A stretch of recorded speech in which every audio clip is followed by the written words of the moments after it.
This is the story of how I became an anime voice actor, which I already recorded for 2 hours, but now I have to re-record everything because I was completely out of focus and I was a little bit drunk. Now, I'm not a AAA Giga Chad voice actor. I'm relatively new to this whole thing. And I thought maybe you'd like the perspective of someone who's kind of a fresh face versus somebody who's an experienced veteran. That's what I'm hoping, because I love views and money. I think it was about 2 years ago, I was sent an audition by my agent for an anime, and I never got anime auditions. I still don't really get a ton of anime auditions, so it was like a really big opportunity for me. Very excitedly, I ran over to my ramshackle booth. Actually, let me show you what it looks like. It's worse than you think.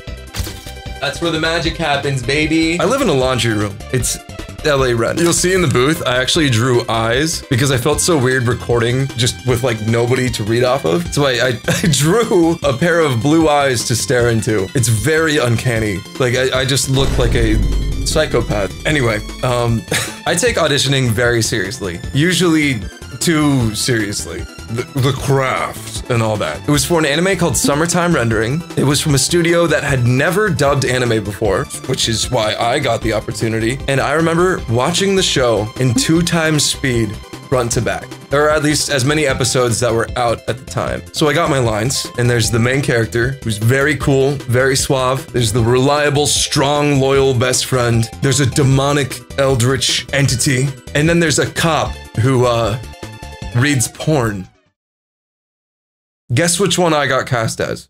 But it was crazy. The fact I got cast in an anime was huge. I remember exactly where I was when I got the email. I was drinking coffee, and I like a Hallmark movie, I actually spit out the coffee when I saw the role offer. It was my first time being with a big agency, and I really wanted to make a good impression, and I felt like there was so much on the line. So it was perfect. I also love my character. I genuinely think I got to have the most fun in this entire dub. This was a super new studio, and they were like throwing stuff at the wall and seeing what works, and they just told me to have fun, and we had a lot of fun. And I think that's reflected, so that's cool. For the audition, I took it way too seriously, and I was listening to every single reaction, every single like mannerism that the sub actor had, and I copied it verbatim, which maybe that's cheating actually, but it worked. I got paid, baby. The Japanese actor was the man who voices Speedwagon in JoJo's. So massive honor. That was so cool.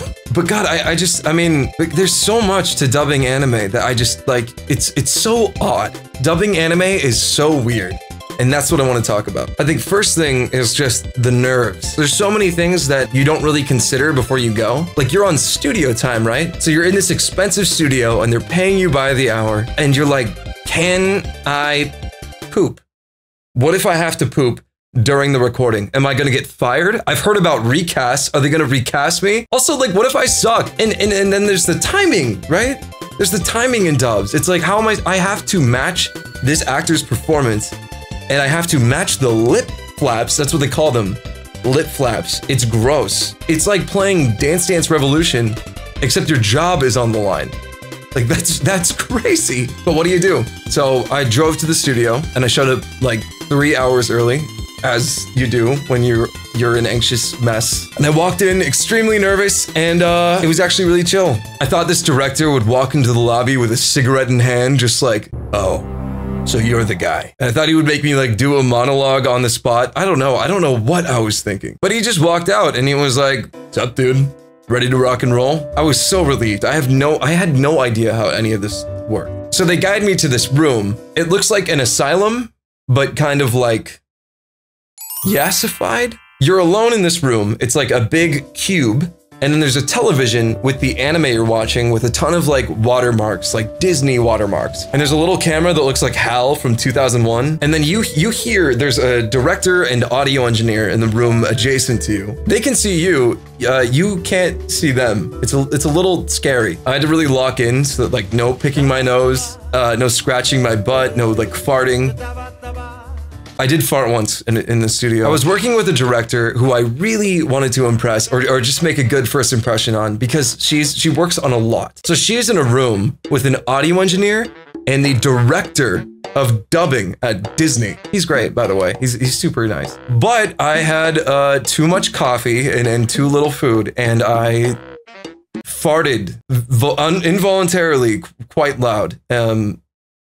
And I need you to understand, in this engineer room, it's surround sound. And the worst part, we were doing a whispering scene. We were literally dubbing, breathing, and whispering. So that mic gain was all the way up. So when I farted, it was surround sound overmodulated, like just reverb fart. So bad. And I never fart, man. I never fart. So we finished the take, and I was hoping against hope that they didn't hear me.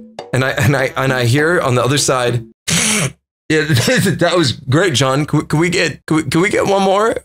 If that's all right. We had a little technical issue on our side. And I was like, no, they know. Like, do I just admit it now? And I didn't. I didn't say anything. I was like, yeah, of course. So what I opted to do was, like, 2 takes later, we have like stools in the studio that you can sit on between takes. And I tried moving the stool back and forth to produce a noise. And it sounded nothing like a fart. And I was like, hey, sorry, the stool is making a ton of weird noises.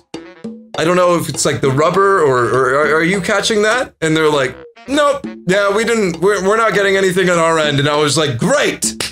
Awesome. Anyway, back to the anime. Oh, that was so embarrassing. What it's like to record anime is odd. You essentially record it like a rhythm game. So you watch a scene down and you watch it in the original Japanese OV. And after that, you hear in your headphones 3 beeps. It sounds like sonar. It goes like this. All right, John, are you ready? Yep. Good to go. Okay, rolling. Beep, beep, beep.